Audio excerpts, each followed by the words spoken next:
Okay, hello everybody out there in webinar land. Welcome to another Gulf Coast Consortium Roundtable workshop, this time sponsored by IDDD and CAMI. CAMI in particular, in this case, is the Center for Advanced Microscopy and Image Informatics, a CPRIT-funded core resource I've been running for the past many years. And very pleased to share a couple of, or host a couple of talks. But in the case of the roundtables, just want to emphasize that save your questions till the end. There'll be about 30-minute presentations.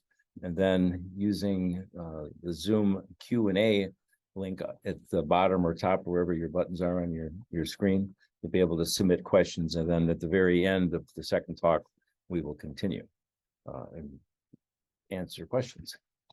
Today, we have Liling Wan and Fabio Stossi. Liling will go first. She's an assistant professor at UPenn in the Department of Cancer Biology.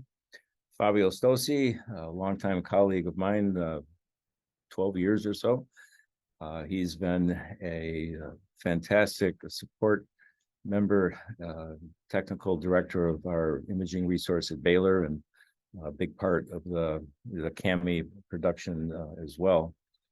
And this is a little teaser on the right. You'll see a little squiggling movie. This will be our new platform in the next couple of months. Label-free imaging, that what you're looking at is live mitochondria moving around, changes in chromatin, and it's just a new platform that we'll be bringing to projects throughout the Med Center. And with that, Liling, if you would like to get rolling here, we'll begin with your presentation. All right. Well, thanks, Mike, for the introduction and for the invitation. Now, let me share my screen first.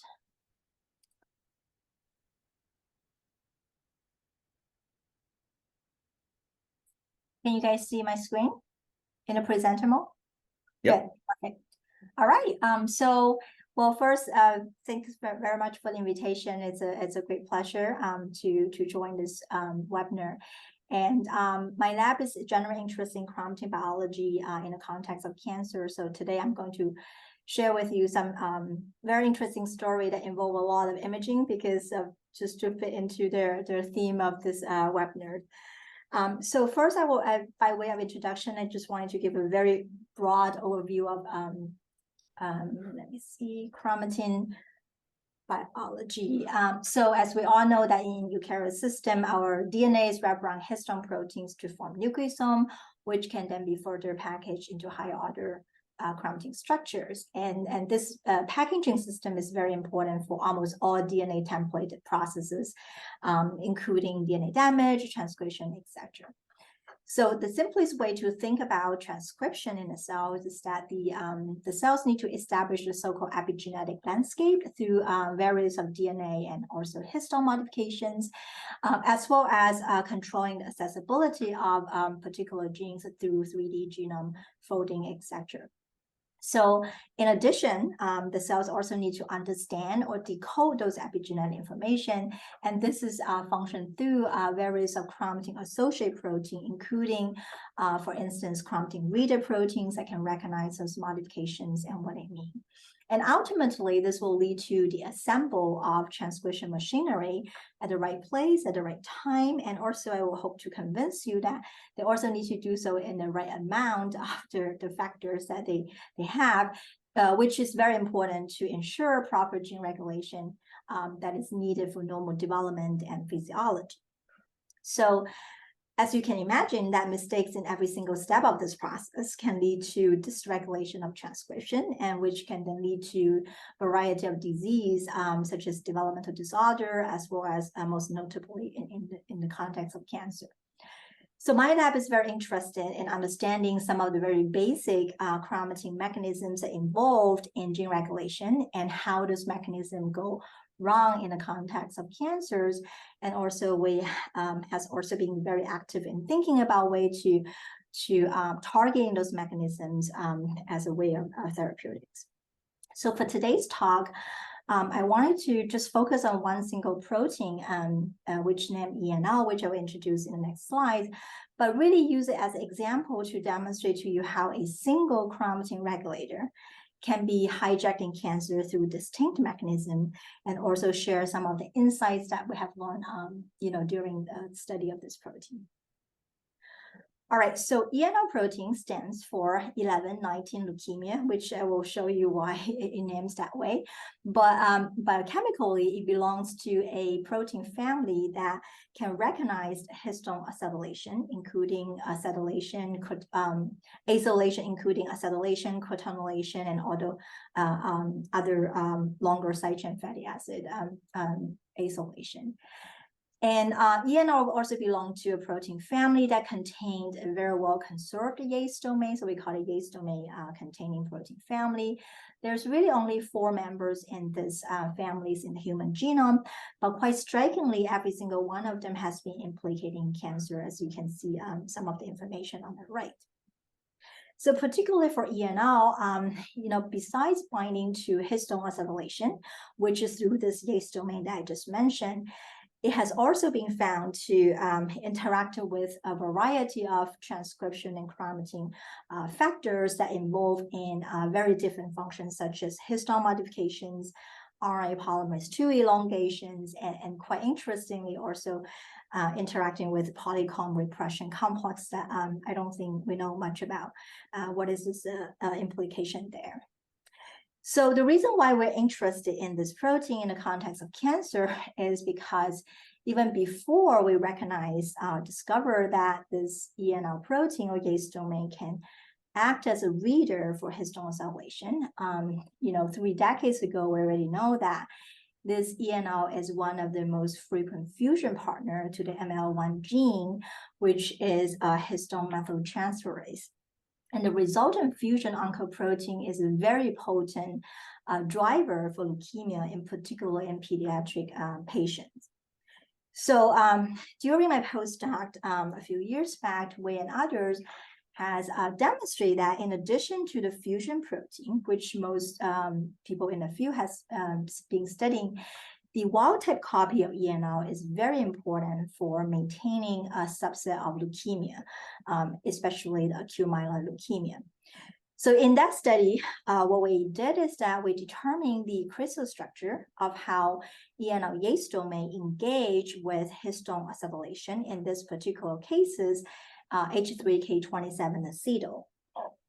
I'm not going to go into detail for the structure, but it suffices to say that through the structural analysis, we were able to identify 2 key residues that engage in this interaction.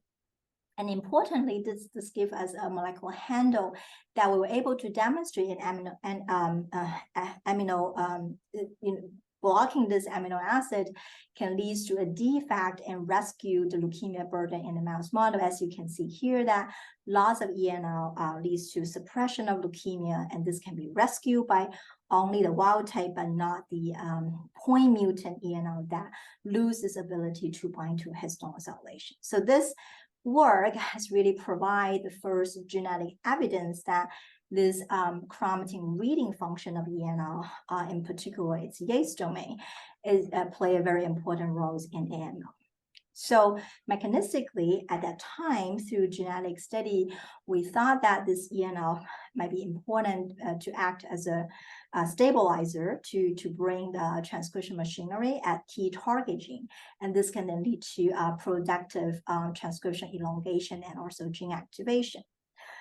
So when I started my lab about 3 years ago at Penn, we're really intrigued by this genetic evidence, and then really asking, can small molecule inhibitor be developed to target this interaction, and can those molecules be used for both mechanistic study and also a starting point for therapeutic development? So in the interest of time, I'm just going to summarize this work that we have published last year, where we developed the first in vivo bioactive inhibitor that can competitively bind to the settled binding pocket of ENO, and therefore can displace ENO from chromatin. And as you can imagine that in specific locus, this can also lead to displacement of its interaction partner. And indeed, we have demonstrated in cellular study that this can then lead to suppression of key oncogenes such as MYC. And then by testing in patient-derived mouse models, we can also show the efficacy of this this early compounds, that it has efficacy in suppression of certain type of AML. So we're very excited about this finding, and currently this project has been in collaboration with industry to really develop more potent and potentially suitable compounds for the use in the clinic.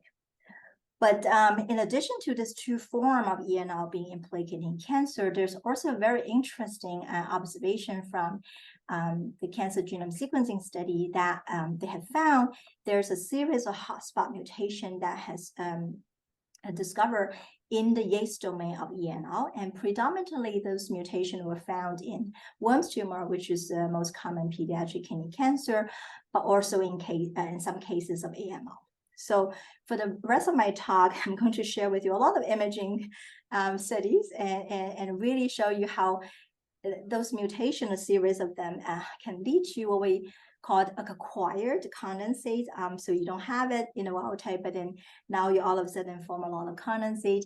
And through extensive mutagenesis and mechanistic study, how we can link the formation of those acquired condensate to aberrant gene activation in cellular system, and also oncogenesis in animal models.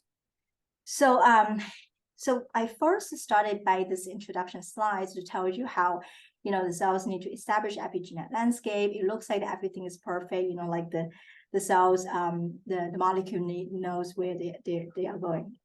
But in reality, this is what a nuclear look like, right? So like there are tons of molecules, and one of the fundamental question in the transcription field is really how does the transcription machinery really knows where to go, assemble at the right genes, and then carry out the right functions.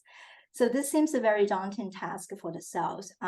So in a canonical view of transcription is that, through decades of very elegant biochemical study, we know that what protein binds to what in a very stable manners and very high affinity. So those are has really provided the basis of our understanding of transcription. And now in the past decades or so, with the advances in imaging technology, especially the live cell imaging, now we can appreciate that a lot of the transcription factors and cofactors, RNA polymerase II, they form very interesting clusters, hubs, condensate, whatever you call them. And there's a very controversial naming system in the field. But the idea is that they are not uniformly distributed in the nucleus. They form these clusters in the cells, and it seems that this is not a random process.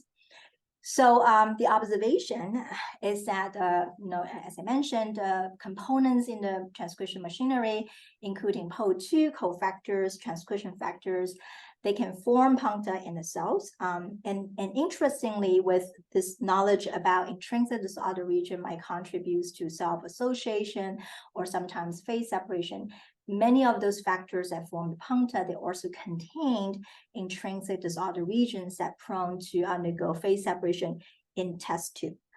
However, in the context of cell, the mechanism of their assemble links really remain unresolved, and sometimes they resemble some of the liquid droplets that other people have studied in vitro, sometimes they don't. So I would say that this is still a question of under active investigation.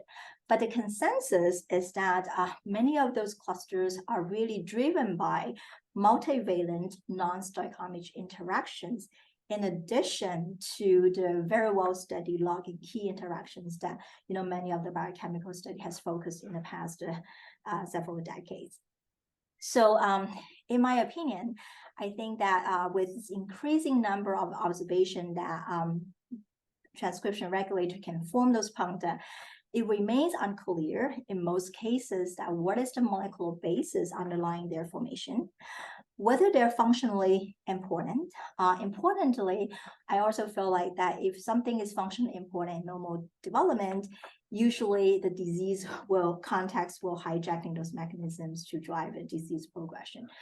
So those are the questions that we really are interested in addressing. And the reason why we run into this field is really because during our study of the ENL protein, we found that quite interestingly, compared with the wild type, the mutant ENL protein, which has those hotspot mutation, actually forms very striking, phenotypes of forming clusters in the cells, which I will talk about. And then I will also, at the end of my talk, I will also review some of the unpublished work on how we're modeling this mutation in the animal system to demonstrate their oncogenic function. All right, so let's first looking at those mutations. As I mentioned to you, that ENL contains, the Yates domain, IDR, and also this AHD domain is very important for protein-protein interaction.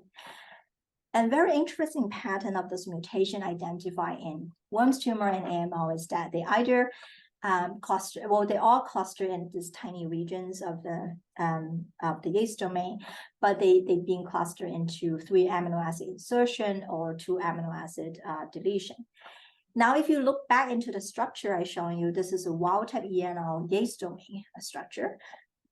And you can appreciate that all the mutation occurs in a region that is distant from the acetyl binding pocket. So when we first saw this, it wasn't very clear to us that what this mutation would do. It doesn't seem to affecting the binding to histone acylation, which is a very important function of ENL molecule. So because ENL is a reader, reader bind to histone modifications. So the first thing we wanted to compare is let's just like looking at wild type versus all this mutation and see where they go in the genome, in the cells. So overall, we see that they go to pretty much similar places.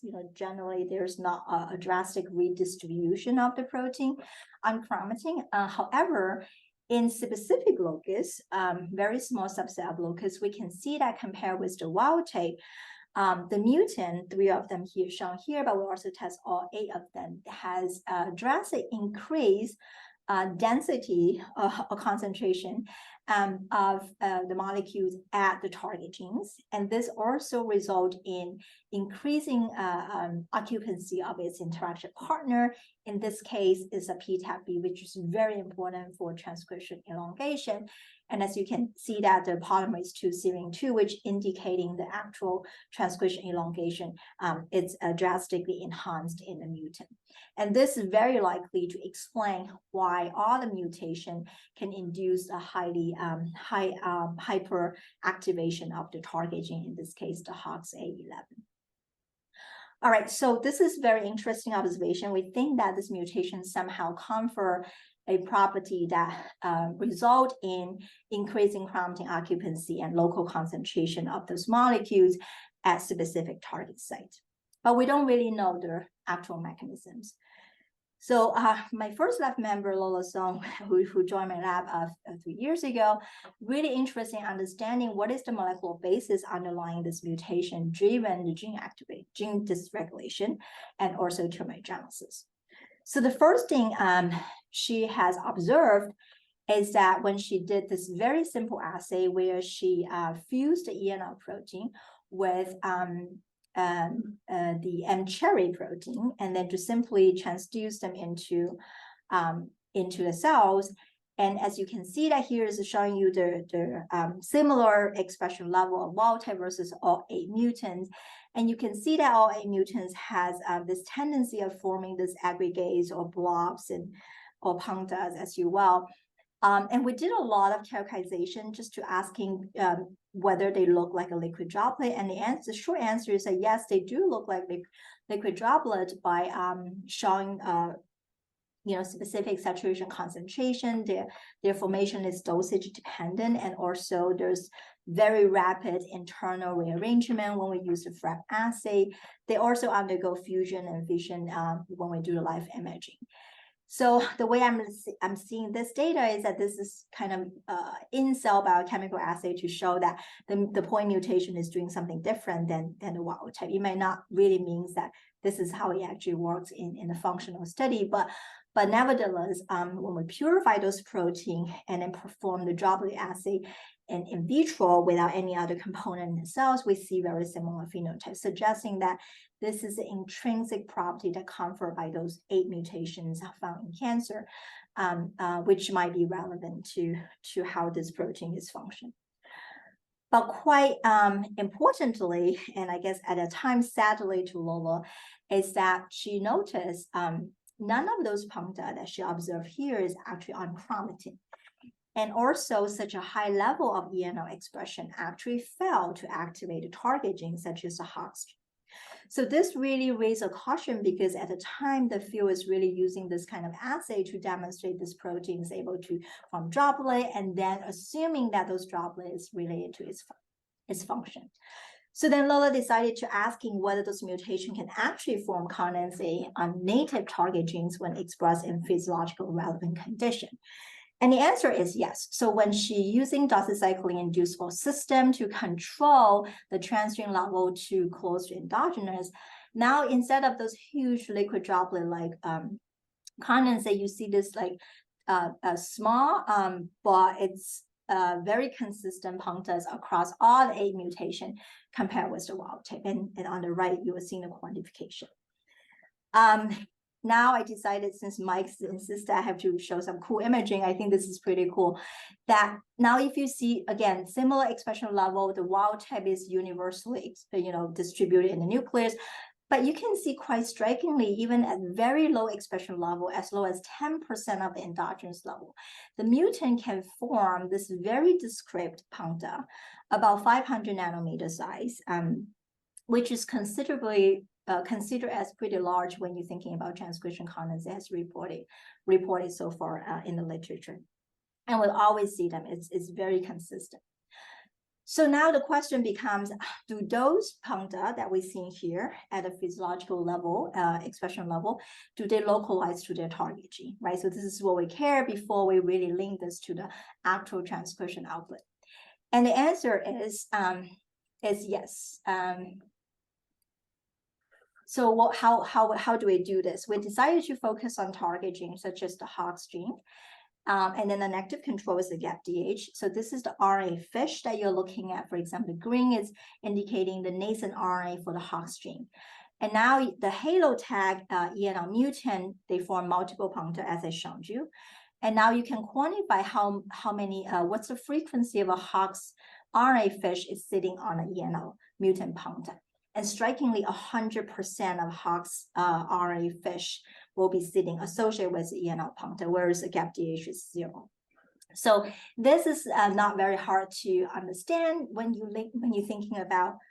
Well, actually, I would say that this observation easily explains why, when we do chip analysis, that the mutant will have a drastic increase in occupancy, because you can actually see so much ENL mutant sitting on the Hox gene and therefore reflecting in the chip analysis. But what's really exciting is that this also correlated with the target gene expression, which is something that I think probably indicating they have a role in transcription activation. Although in order to really draw that conclusion, we have to do some perturbation to asking, when you perturb those condensate, do they actually lead to transcription downregulation? So the next part I wanted to show you is what exactly is the mechanism, how those mutations actually trigger this condensate formation. And once we know that, then we can do this kind of perturbation and separation of function study to really determine whether this condensate formation is causal to gene activation.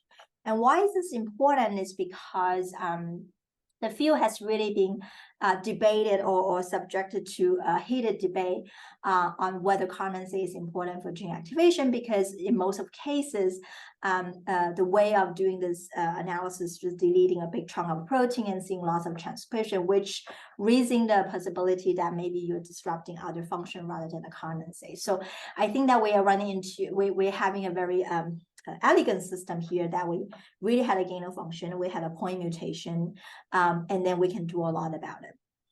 So so now let's get back to some of a little bit of biochemistry and molecular basis. So ENL contains 3 domains, as I mentioned to you. Most of the field focus on IDR, how this intrinsic disorder region can contribute to condensate formation and phase separation, etc. But the mutation occurs in a very well-structured domain. So we decided to just go deleting individual domain and asking whether which domain is really required for the condensate formation.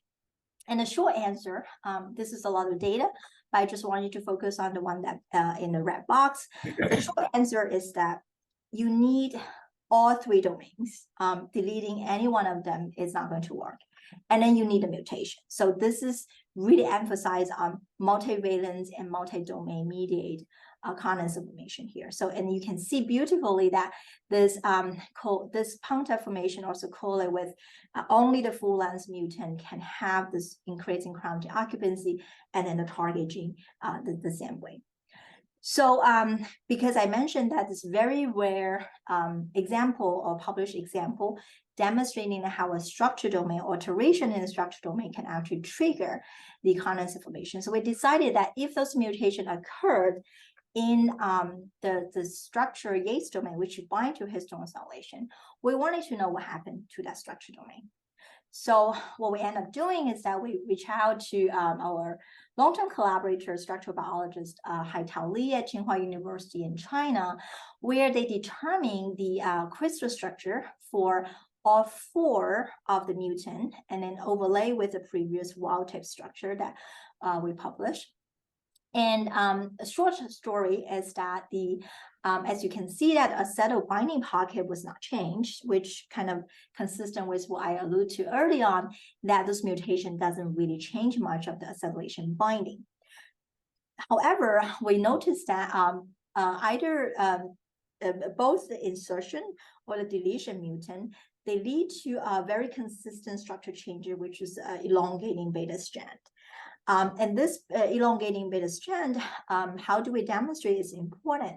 So based on the structural analysis, we're able to design a single point mutation that on top of the cancer mutation, when we're introducing that point mutation, we can revert the elongating beta strand, so that we can asking, using those point mutation, we can asking what happened to condensate formation, what happened to gene activation, etc.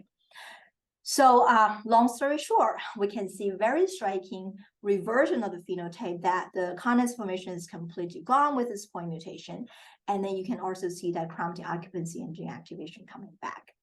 So this is very exciting to us, because I think that this really give a very good handle to really determine some of the causal relationship in all this observation, but also represent a pioneer example of how specific conformational change in structure domain can actually trigger condensate formation, which is something that I feel like is very well underappreciated in the field. All right, so I also mentioned that ENL contain IDR, and IDR is very important.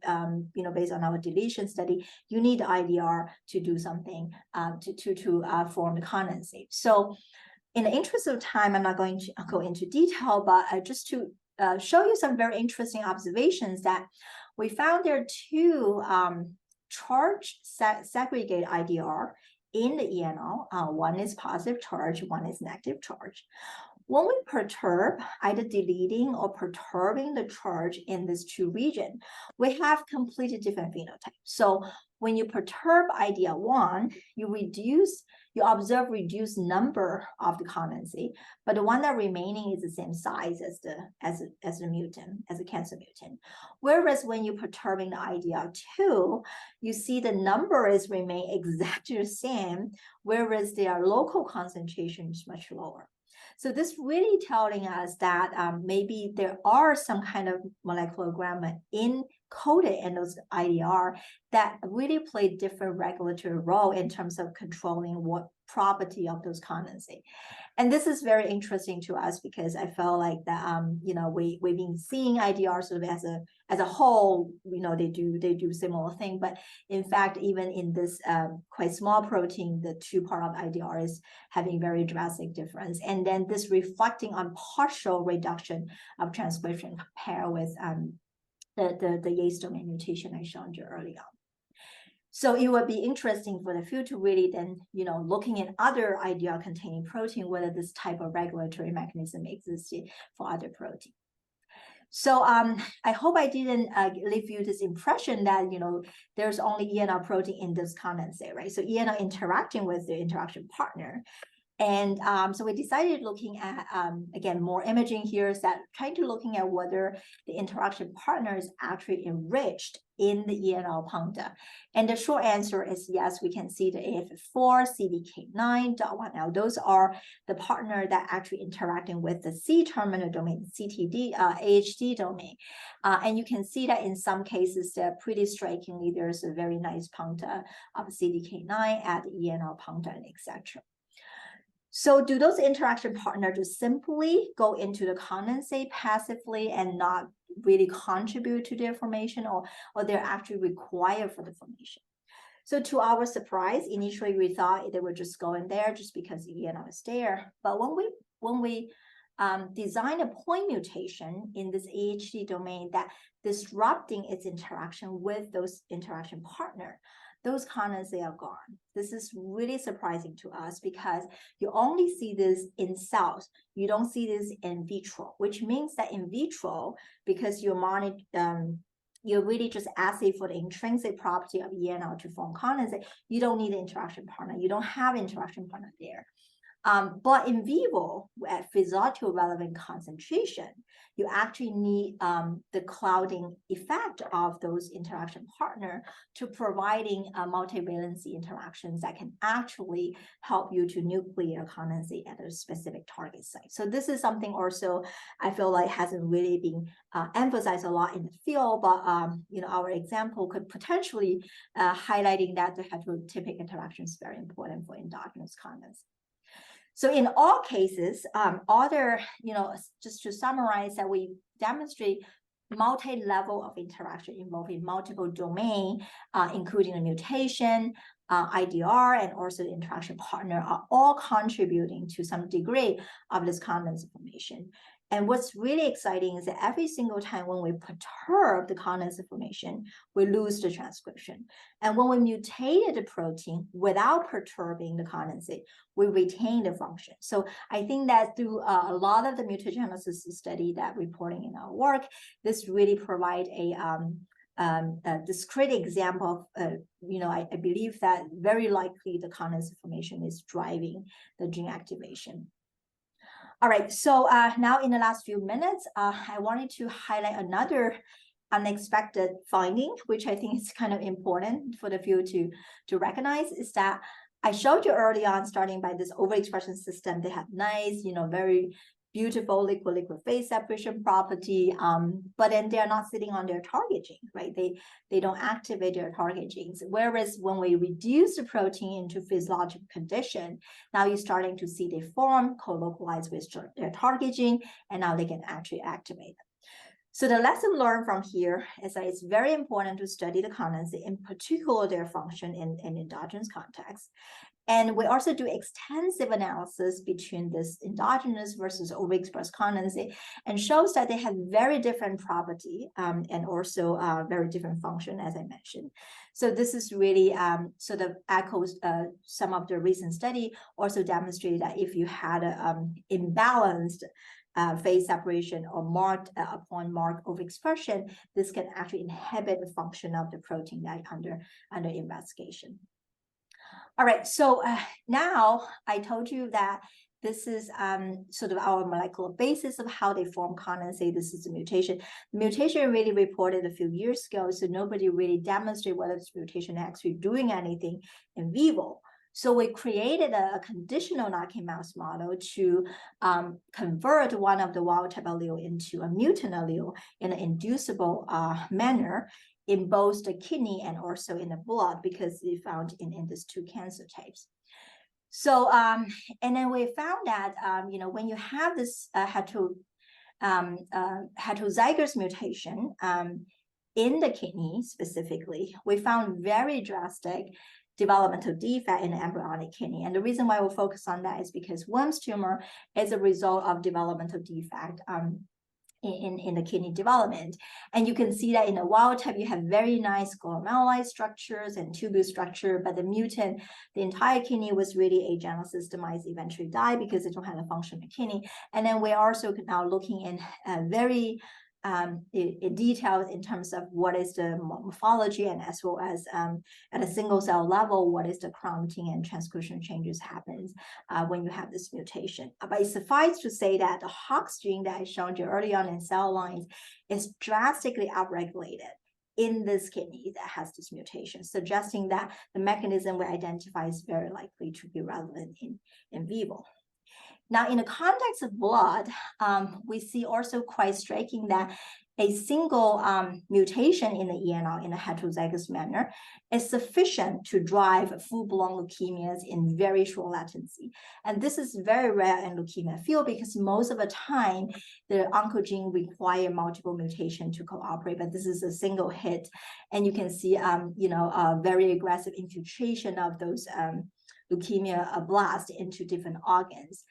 So we're curious whether in the leukemia stem cells, they actually form those punctans that we observe in the cellular system.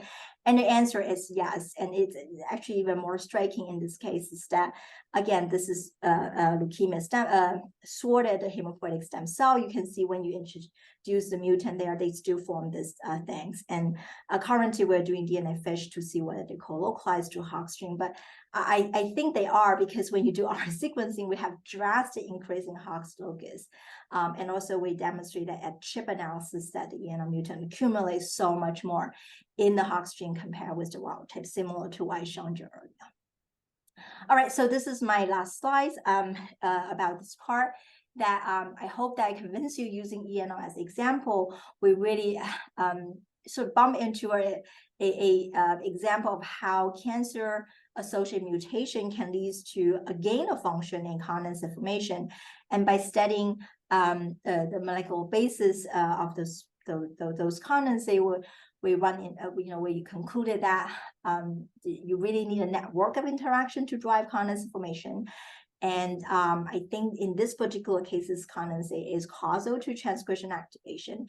And I also highlight that the dosage sensitivity is very important. I think something that the field kind of overlooked, and I think it's very important to be recognized. And also very excitingly, I think this mutation and potentially the condensed information ability is a disease driver. So there's many open questions remain in the field. I think this is just one of the examples, hopefully, to really demonstrate condensate dysregulation can act as a disease mechanisms. In the past 2 or 3 years, there's numerous examples in different disease types that show how mutations in transcription regulation can lead to aberrant property or formation or dissolve the condensate.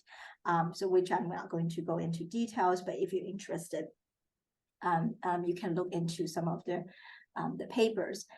And the second question, which I've been really thinking a lot about, is that why do the disease wanted to use this mechanism as a regulatory way to control transcription?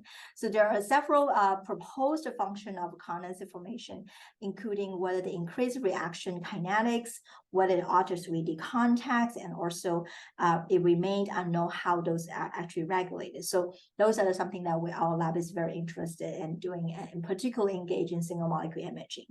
And lastly, we're also conducting high throughput drug screen assay to really looking into whether we can target, if proven that this is a pathogenic condensate, whether we can really target them by, of course, build on the understanding of how they actually form to target those mechanisms. And we have very promising compounds that can actually dislodge the condensate from the target gene, and it completely revert the leukemiogenesis phenotype in vivo. So stay tuned about this area of work and from the lab.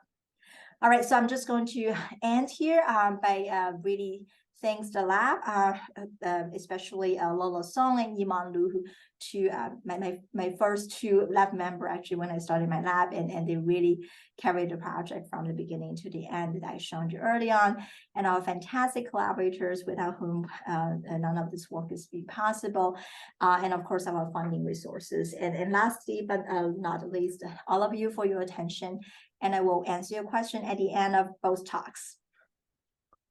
Thank you. All right. Hey, can people put their comments, questions into the Q&A, please? And we'll move on to the next talk with Fabio.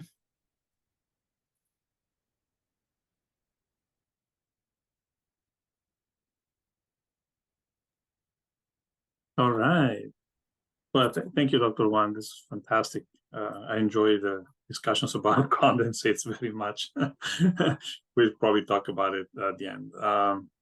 But what I will do today for you guys, it's a little bit of a different maybe talk that you've seen most of the time me give. It is a little bit more educational, and I want you to actually think about what you can do with our resources in the Center for Advanced Microscopy and Image Informatics, how to apply them to your own research. And so I'm going to basically give you a very basic, in many ways, introduction on high throughput microscopy assays and how to do single cell analytics. And I'm going to use cell painting, which is a burgeoning method to do drug screening or genetic phenotypic screening, especially in pharma these days, and how we approach this problem ourselves here, and how can you use it for your assays as well. So first of all, we are talking about microscopy, but why microscopy? I mean, we just heard a lot about chemistry and how microscopy fits into that, but most of you are probably just interested in taking a pretty picture, and that's totally fine. We all love that. I enjoy it tremendously myself. However, you have to remind that every picture has a highly quantitative set of matrices that you can extract. And so, and that you can do it at single cell level. So in fact, microscopy, if I want to be a big proponent of only using microscopy, is the original single cell technology. We see cells, we measure things for themselves. The advantage of microscopy is that nowadays you can multiplex a lot, you can miniaturize a lot, and so you can have a lot of ways to improve and increase your real estate for any type of experiments you may think about with a low cost and high speed, which is really what we're all about. And ultimately, you can think about microscopy as a potential integration of multiple canonical omics techniques, or as an orthogonal way of assessing whatever you identify with other methods, because you can easily measure single cell protein levels. You can do a certain amount of metabolic work, not everything, but a fair amount. You can study molecular structures, like nuclear structures or organelles, if you will.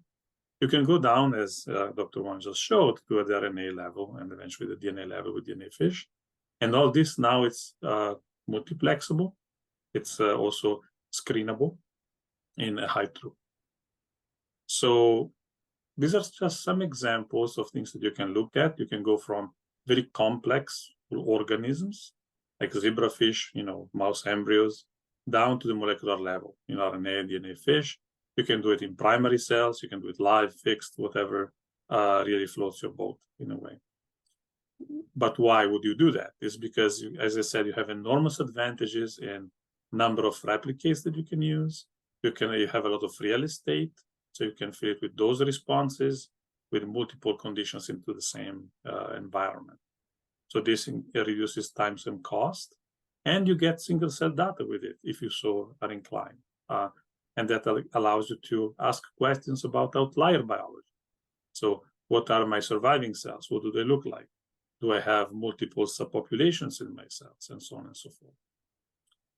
In general, the workflow that we can help you with, and this everything that I'm going to show you today, we can help you with. So if you have any questions and needs, at the end, we can talk about it. You can contact Mike and myself at any time afterwards.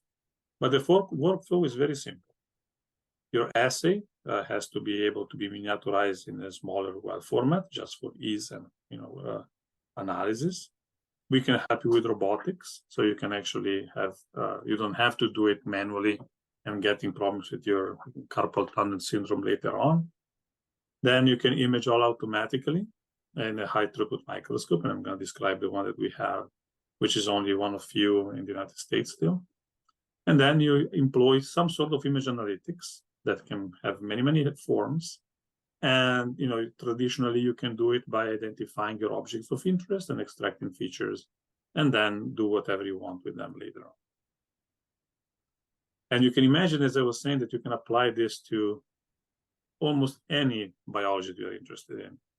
You can do it in knockout campaigns. So now it's very common to do CRISPR-I or CRISPR knockouts, but you can do siRNAs, you can do short hairpins, you can do overexpression libraries. The Orpheum is something that classically has been done by high throughput microscopy. And so you can, and then obviously you have to decide what endpoints you want to measure, but in principle, you can do all this very easily. The most effective way that people have been used high throughput microscopy with is by using chemical libraries. And that's just because, there's a lot of them you can buy. They're easily arrayable. And so it's easy to scale up the production in that space. Depending on your specific needs, you can build your own reporter cell lines with whatever reporters you want for pathways, transcription, whatever you're interested in, biosensors. And that obviously will reduce the cost even further, because once you have the cell line, then you basically have very minimal additional cost. You can choose antibody labeling. That goes the other way around, which is a lot more expensive. But on the other hand, it's also maybe easier to multiplex sometimes. As Mike hinted at, you can now do label-free screening.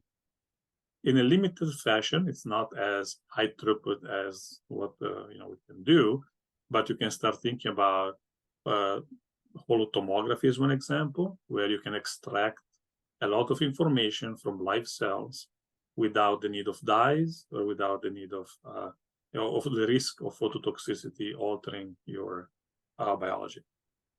As I was saying, you can imagine you can do it both in live cells, like I just said, or in fixed selected time points or multiple time points, and extract time dynamics in the field. And you can, as I was saying, you can really think about it in almost any type of methodology. Now, some of them are not commercial or not available very easily. Like if you want to do high throughput prep, for example, which is what we just talked about for condensates, that's really not quite out there yet, but there are some ways that's going to come. So for image analysis, really, the canonical way, this is what I'm going to talk about mostly later on with cell painting, but it's not by any means the only way to do it, is you have to identify your objects of interest. And you can identify nuclei, you can identify filaments, you can identify neurites, you can identify cell boundaries, any organelle that you want. And from that, you can extract thousands or hundreds to thousands of features. And usually the features you can extract are divided into three general categories. There are intensity-based features, which of course is how bright is my signal in this particular object. Morphology features, like is my object a sphere? Is it elongated? Is it whatever it is? And more esoteric features that are called texture features that look at sort of the easiest way to think about it is, has my object a pattern that I can describe in some way? So is my object smooth? Is it more rough? Is it a stripe? Things of that sort. And so with this, what this does is give you basically a canonical big data problem where you have, hundreds to thousands of features by millions of data points, which will be each individual cell that you're measuring. And so now you're facing the same problems with any other omics techniques that you may be more familiar with, like RNA, single cell RNA sequencing or any other things like that. And so all the same machine learning, heat selection techniques that you can use for other omics can be applied the same way to both, as I said, heat identification or visualization of your data. An example here shown in the bottom right is from one of our recent papers where we actually developed one of only two at the moment ways to do quality control for single cell analytics by imaging. So in general, when you think about designing your high throughput microscopy project, you want to obviously have a valid model system. Not all systems will apply to your biology. So you want to make sure that whatever perturbation you make, let's say you want to create a reporter line, that your biological response that you're interested in is intact and has high fidelity to what you want to eventually measure. And of course, in our case, has to be compatible with imaging. We can help you miniaturize. So a lot of our customers come and have their assays in 24-well plates. That's obviously, still very expensive and not high throughput. So we can help you reduce it to about 96 or 34-well plates, depending on the assay needs. It's important to determine if you indeed have an assay. So here I describe two classical methods that in the NIH booklet are still there, but they're really designed for biochemical-based assays more than for imaging-based or single-cell analytics. And the canonical one is the Z factor or Z prime described here. And because you want to make sure that your negative and positive control have enough separation, enough reproducibility, that when you do a screen, you can actually measure accurately differences of your hits. And then you have to define a response criteria, of course, and that really varies depending on the strength of your assay, the strength of your phenotype changes, and so on and so forth. So the instrument that I'm going to show you everything about today is called Yokogawa CV8000. We had just acquired right about a year ago through an NIH 10 grant. And this is a pharma scale high throughput spinning disk confocal microscope. What this allows you to do is to really be fast and furious, because you can do 5 channels almost simultaneously if you so want. It can. And because it has 4 separate cameras for acquisition, it has high resolution and deeper imaging thanks to the water lenses, water objective lenses that are available on the instrument. And so this allows you to both get the best of both worlds. You can do obviously live imaging and so on and so forth. But the good part about this is that it works equally well on 2D models up to about 1 millimeter in thickness when you do like cleared tissue. And so it's applicable to many, many different dimensions of your life spectrum. And all this can be done in relatively high. So the question that I'm going to try to address a little bit today, and the reason why we do single cell imaging, is phenotypic heterogeneity. So we all are, grow up and are married mostly to the idea of genetic heterogeneity, which obviously exists, and it's obviously essential. However, at all sizes of life, from bacteria to us, phenotypic heterogeneity is rampant. It's everywhere. And we learn most of it from bacteria, which genetically identically bacteria have an enormous variation in phenotypic traits and in responses to the environment. And so what is better than microscopy really to do fast and comprehensive and high throughput analysis of this type of phenomenon?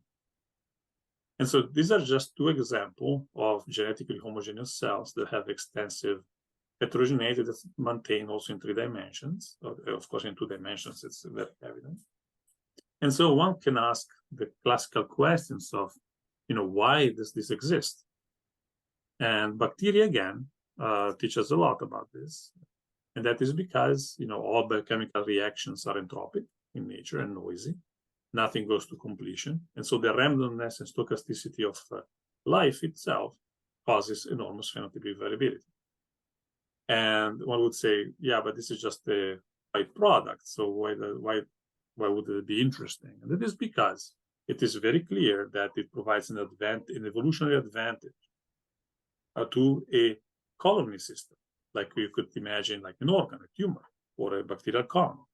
So when you change the environment, when you treat with drugs, you may kill 90% of the cells. Why does that 10% survive? Sure, some of them may have additional mutations, but some of them may be just in a state, like shown in bacteria, that for whatever random reason is actually pro-survival. And so we asked very basic questions in these last few years. Is this quantifiable? And obviously the answer is yes. It's very simple because we can measure single cell metrics anytime we want. The trickier question is it reproducible? And we demonstrated with a particular system that we published 2 years ago now, almost 2 years ago now, that in fact, over 3 years of time and multiple experiments, the distribution of single cell levels of a transcription factor is actually highly reproducible. And then, the question, of course, is that can we exploit it to characterize drugs or any perturbation? And this brings to the simplest, perhaps in terms of concept, assay that has been developed by MIT many years ago now, called cell painting. Cell painting is, I would call it a cell state biosensor assay. So it basically utilizes very cheap and readily available dyes that label different specific structure in your cells, like mitochondria, nucleoli, actin.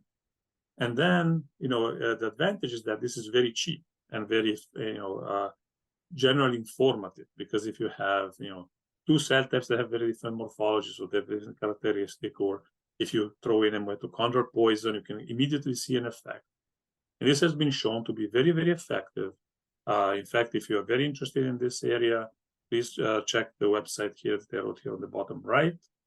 This is now basically state-of-the-art in industry for drug screening, and for actually genetic screening as well. And so this consortium that was led by the Broad Institute at Boston is really exploding this field in the last 2-3 years. What can this be used for? What can you use it? So the most common way that people have used it so far has been drug discovery and screening. This includes toxicity screens. You can think about it in terms of environmental toxicology. So that's also been used for a lot of EPA is using this as a new test, for developing it as a new test for environmental toxicology. And now for the last at least 3 years, this has been used very effectively for QSAR in chemistry. So if you need medicinal chemistry and find what is more active when you make modifications, this has been shown to be an effective assay for it. In terms of mechanism of action, the jury is still out. There have been successes and failures in this area. That is because since it's a cell state biosensor method, it really suffers from polypharmacology and for molecules that have multiple targets or off-targets effects, because obviously that will skew all your analysis in terms of prediction. Has been used and is being used for genetic manipulations, so both knockouts and overexpression. People have done SNPs and all the sort of things. Basic phenotypic characterization, for example, epithelial to mesenchymal transition. So that works also very, very well in that space. Characterizing intercellular pathways, and now integration with multiple omics, especially RNA sequencing. So what was our approach to this problem? So nowadays, what you really need is pipelines that are easy to interpret, if possible, that I can use on my laptop if I can, and not using, cloud or supercomputing systems. And something that is I'm not a programmer, so something that I can really use. And so we developed, thanks to our help with the Center for Advanced Microscopy and Image Informatics, we have a very strong group of programmers that started a new pipeline that was designed for single cell analysis. I'm going to explain why we did that. We wanted something that was flexible and practical, that included reproducibility matrices. In this case, we talked about our new quality control methods for single cell analytics. We wanted then to include all the data. And so instead of using average per well metrics, we always use the full distribution. I'm going to show you why in a second. What we are really struggling with and trying very hard is to add interpretability. So as a biologist, I really, when I see like a Tisne plot and stuff like that, I go crazy. I don't know exactly what it means. I see all these colored dots. It's cool and fun, but what does that mean? So we are trying to go down the same, opposite path and saying, can we make sense of the features that are meaningful to characterize a particular phenotype? And so we added some segmentation, other structures, and so on and so forth. And of course, as I said, I want to be able to run it myself on my laptop. And so we want something that is computationally efficient. So why go through all this? Why care about single cell data? Why care about full distribution instead of averages? Here are 4 examples of real data of, it's not really important what these features represent or what these compounds are. But, we all always think about the upper left distribution of data. Almost normal Gaussian distribution. That is not the common biological distribution of data. Most of the semi-normal distributions have very long skewed tails normally, but you can find then situations like these 3 where, in some cases, all the distribution are bimodal. In some cases, only the treatment creates a bimodal distribution, which means that only a subpopulation of the cells responded to the particular drug. So a lot of these will be filtered out in terms of just looking at averages or median values in this particular treatments. And so the way we deal with this, we work with what's called the Wasserstein distance, which is a metric of measuring distance between 2 distributions. So if you imagine, we're looking at the areas in between these particular curves. This way we can capture all the information embedded into the data, or at least we are attempting. So what we do then, you do a screen, you see a lot of various phenotypes like here, and then we describe them with about 400 plus features. This is just don't worry about this example. The idea is that for every single perturbation, you get a specific fingerprint, and that specific fingerprint can be transformed in a Euclidean distance from your control. So you can actually have, in this case, every dot in this particular plot is a single well. So you can look at well-to-well variation, experiment-to-experiment variation, and identify then quite robustly statistically potential hits for whatever reason you want to do that. Another big problem that we always face is reproducibility. How reproducible is cell painting? And here I'm going to focus on one compound, which is called berberine chloride. And the reason for that is that it's very clear to see. So just to orient you a little bit on this graph, on the left-hand side, we have again the fluorescence channels and the morphological features. On the right-hand side, you can see all the features linked to the cell painting names. It's not important. On the bottom are many different cell lines in many different completely independent biological replicates. And you can see that overall, there are some cell lines that do not respond here on the right-hand side. But for this particular compound, not only most cell lines and most experiment kind of respond some way, but we have the mitochondrial features here that seems to be fairly reasonably conserved across all the experiments, which indicates that overall, the features that describe what this compound is doing are actually fairly reproducible, which is great news for doing high throughput screening. So how do this look like? And can we make sense of it? So I think, it doesn't really take image analysis to realize, and here in red is the mitochondria, that the biggest change that this compound does is indeed changing something in the mitochondria. They become more punctate, they're more condensed inside. So this is, something that we can work with. And it's actually dose dependent, so we can calculate EC50s for either as an aggregate or in individual features. And these are EC50s that are comparable to like biochemical assays more often than not, which means that this is also a quite sensitive assay for people interested in drug screening. As I was already hinting, this is something that happens across multiple cell lines. And this is one thing that it's kind of not really out there in the field, is how does cell painting behave across multiple cell lines with the same compounds. So here we have a compound of, over a dozen cell lines. And you can see that some of them, like in this case, HeLAs, for example, and PC3 do not respond to this compound. But most of the other cell lines have some sort of response. But what's more important is that when we look at what features are changing, we can now interpret. So if I didn't see the images, but I just got the results, I can now, based on the features that we can extract, kind of imagine what the image would look like.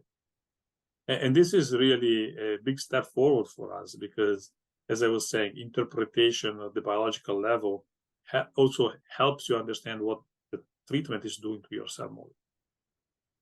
So we expanded this a little bit into finding a set of compounds here that are more robust in terms of both reproducibility and activity across multiple cell lines. And without going into detail, you can see that every one of these compounds has a different signature, which also allows us now to find similar compounds, by matching signatures, as obviously everybody else would do. And this can also allows us to do, in this case, I'm just calling a small compound set that highlights how the choice of a cell model is essential in understanding, in finding hits. Not all hits are going to be hits in every cell line. And so this is also very important. Choose your biology, but if you want to do an unbiased screen, it's actually very important to choose probably more than one model to identify a specific mechanism of action. And that's also one of the reasons why predictive mechanism of action on one single cell line by cell painting is probably never going to really work very well. So where are we going next? So next we are going to more complex system, of course. One is to use, like in this case, primary human-derived tissue samples. These are 2D enteroids that have been donated from us, from Dr. Block here at Baylor. And then we start working on this in 3 dimensions because everybody knows that 2D is cool, but 3D is better. And now that is something that it needs a lot of development at all levels. And we are start working it on multi-cellular also organoids that have to be very small for that to work for now. And so this is where we are going forward, is because obviously we want to transform all this into a high throughput screening idea. So apart from that, so that where microscopy is moving forward, the challenges that we all face is that we want to go to more 3D, 4D analysis of complex models, because that's where everybody wants to go. Spatial transcriptomics, it's another very common area where people want to move. You may have heard of MERFISH or similar methods. This is not really available to the greater public as easily, and it's still very, very expensive and complicated. Multiplexing, imaging mass cytometry is catching up, codecs or similar systems are catching up. And then ultimately, I think the gold standard is going to be integration of imaging with the other omics, especially nowadays, everybody does with sequencing, but it will be proteomics and metabolomics, and everything else is going to then integrate to find new avenues for drug treatment. And with that, this is, our group as it is now. We cover 3 institutions, and so we are very well spread, and we're here to help every one of you to get high throughput needs going as soon as you want. And with that, I'll stop sharing, and we'll get the questions going. Okay, I'm going to start the questioning with the first talk.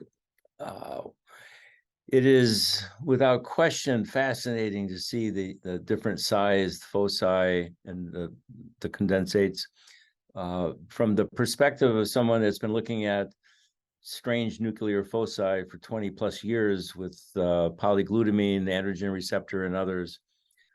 I'm wondering, since you were looking at FRAP work, have you noticed that the different size of foci changes the recovery? And whether or not, like we found, the larger foci usually are immobile, insoluble, and loaded with chaperones and heat shock factors and proteasomes. and they really represent garbage dumps. Yeah, so that's If you can address any aspect of that, that'd be great. yeah. So in our case, it's actually the opposite. So the one that formed by the overexpressed protein, the Frab assay shows that they recover really quickly. So and they can undergo fusion, so indicating that they're actually liquid-like.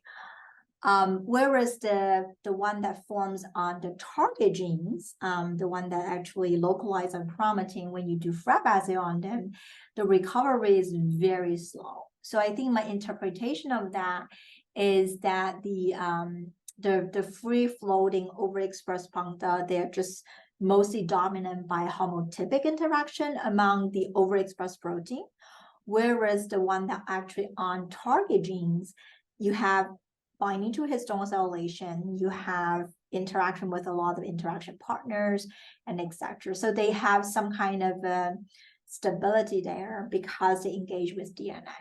This is slightly different than some other contexts, for example, neurodegenerative disease, where when they get like solid-like and more immobile, they become like, as you said, like garbage dump, like they don't function anymore.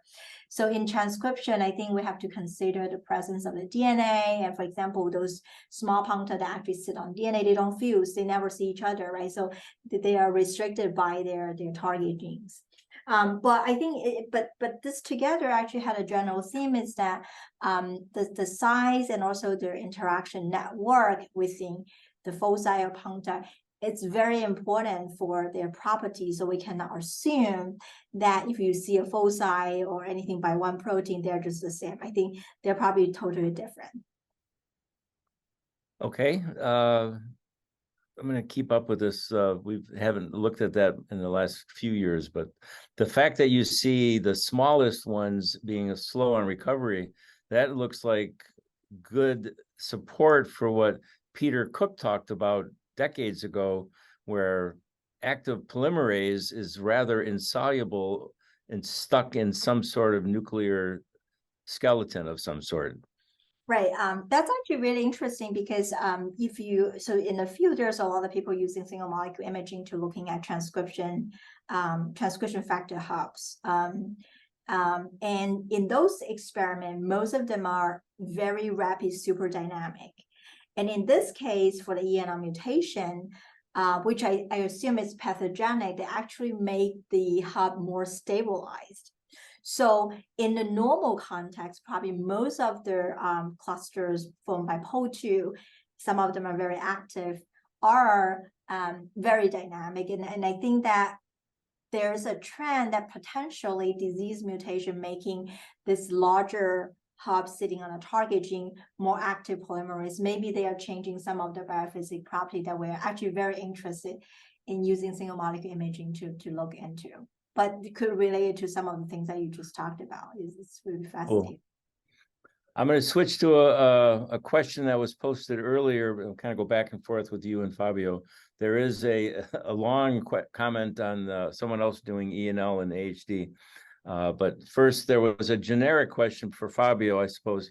The general question of how do you do image analysis using confocal images, which certainly Liling was just showing. I mean, confocal images are pretty much the same as any other images. So the approach would be the same. You can do it on, from single images on ImageJ to canonical, like open source, high throughput imaging, platforms like Cell Profiler, for example. So there's really nothing special about confocal images that you need to worry about in terms of the image analysis. Now, 3D analysis is a different story. That's a little more complicated. That's coming soon, hopefully. Right. Especially single cell 3D image analysis. It's still a field that needs a lot of work.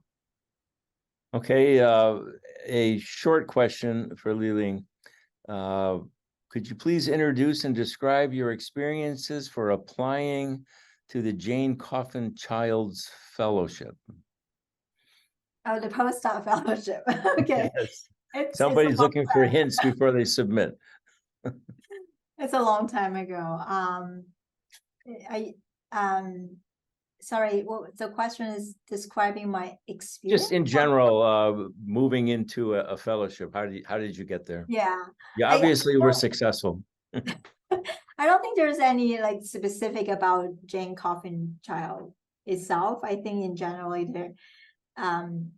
the committee are really looking for, especially for a lot of the very competitive grant or fellowship, they are looking for, of course, a good and compelling project. The application is actually very short, but you have to be the story or the project has to be very compelling and novel. And second is that I think the package of how depends on certain fellowship, but some fellowship really look into how this particular project can advance your career, like what is the training opportunity that this project can bring, for example, K9 and other things.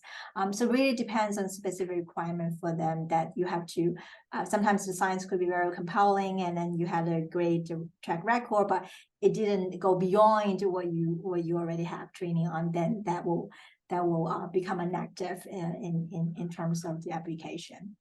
Again, this is not specific to Jane Coffin job, but we happy to chat more specifically if you. And not specific to that fellowship, but in general, start early, have people read it and edit it. And don't wait till the last second and think that you can just submit something like that successfully. And that's not restricted to competitive. fellowship, right? It's the same thing with like all the grants as an assistant professor, or like, you just have to like start early and then get feedback. Yeah. Okay, I'm going to take a stab at condensing a long question here from Jin Li at Baylor. We're doing small molecule drug discovery targeting ENL and AHD. I have several questions. Did you study function of ENL, the mutant EL, in other cancer types besides leukemia and Wilms? How significant might it be in other cancers? Did you check the function of AF9, a close analog of ENL? Could you comment on it in terms of drug discovery? And can you comment on the sequence difference of ENL from AF9, considering serine residues in the Yeats domain? And it's just a long, detailed question. In general, if you can touch on some of that, that'd be great. Yeah. And Oh, yeah. So, I think some of this conversation could continue electronically with Liling. Yeah, I'm happy to talk more, offline. But to the first question, whether ENL or mutant ENL has any role in other cancer. So the reason why we focus on specific these two cancer for the mutations, because the mutation were found in these two cancers. But I think using the mouse model, we can actually looking at if you put this mutation in other tissues, what would happen? I think that there are this idea of why with certain cancers are more susceptible for certain mutations is really fascinating. And I think this might related to what genes they really target and whether those genes are actually important for tumor development to explain the human phenotype. In terms of the wild type ENL, we think that beyond the function in AML, because that's all we looked at in my earlier study, there might be potential a role of ENL in other kind of cancer, and the one of the goal for us to develop small molecule inhibitors, so then people can starting to really apply this inhibitor to a wide range of cancer types and see whether there are other function. I think to my knowledge, I think there are some study coming out to really understanding ENL pathway in other cancers as well. A second question about the AF9. AF9, for those of you who are not known, AF9 and ENL is a parallel. They're very similar in most cases, and people has really thought that they're interchangeable. But in our study, we actually shown that the AF9, for example, in the context of leukemia, the wild type AF9 is not important, but the ENL is important. In terms of from the druggability point of view, I think that depends on which part you're drugging. AF9 and ENL has very similar structures in their Yeats domain. So it has been, I know there are other groups that are trying to develop small molecule inhibitor that can distinguish these two domains, but from the structure point of view, it's been very challenging.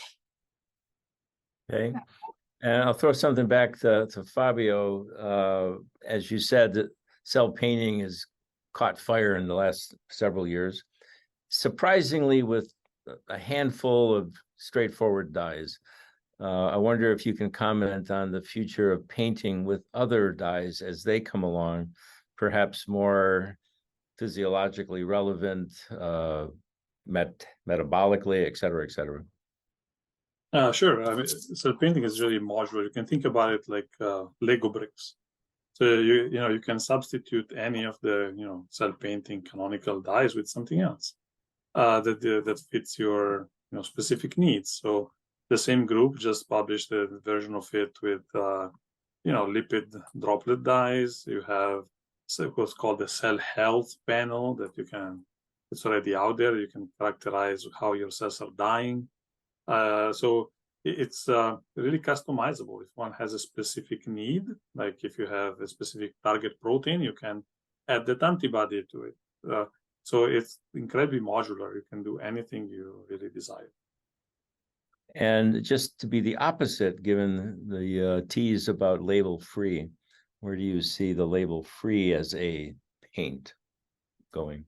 So, I mean, that is already being developed by the same group as well. And that is the fact that there is, a lot of machine learning involved to basically do a virtual paint where you don't really have a color. So it's like if you're imagining a painting that only has outlines, then from the outlines you have to evince what is happening to your organs of interest.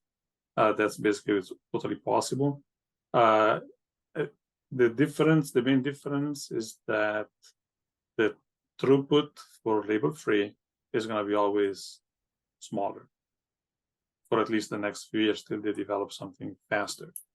And because it's live, even though the size of the files is a lot smaller, in reality, you can collect things every few minutes. So also data storage and data processing is going to be a big problem.